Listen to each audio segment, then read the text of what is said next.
شیخ بن باز کا انتقال کینسر کے مرض میں ہوا، اور آپ کو شاید نہیں، سب کو معلوم ہے کینسر کا مریض آخری مراحل میں کتنی تکلیف سے دوچار ہوتا ہے، دیکھی نہیں جاتی اس کی تکلیف، گھر والے آرزو کرتے ہیں کہ اللہ جلدی لے لے ان کو، وہ تکلیف دیکھنے نہیں ہوتا۔ ایسی تکلیف میں بن باز رحمت اللہ علیہ کے بارے میں آتا ہے، ہسپتال جب لے کے گئے آخری زندگی میں، ایک نرس کے بارے میں پتا چلا وہ جو کمرے میں تھی وہ کرسچن ہے، فوراً تبلیغ کرنے لگے، کہا کہ اللہ ایک ہے، توحید کی دعوت دینے، اللہ اللہ، بستر مرگ پر دنیا سے رخصتی کے وقت کینسر جیسے مرض کی تکلیف اور درد کو برداشت کرتے ہوئے تبلیغ کر رہے، دعوت دے رہے، اللہ ایک ہے،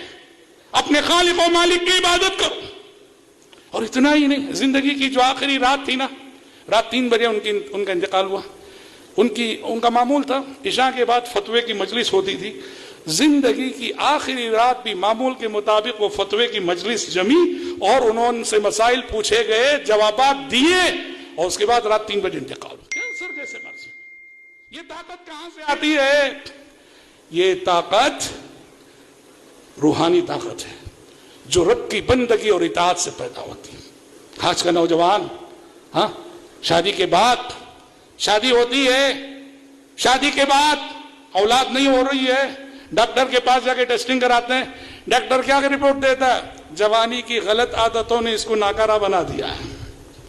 جوانی کی غلط حرکتوں نے اس کو ناکارہ بنا رکھا ہے، نامرد بنا دیا ہے۔ اس لیے یاد رکھنا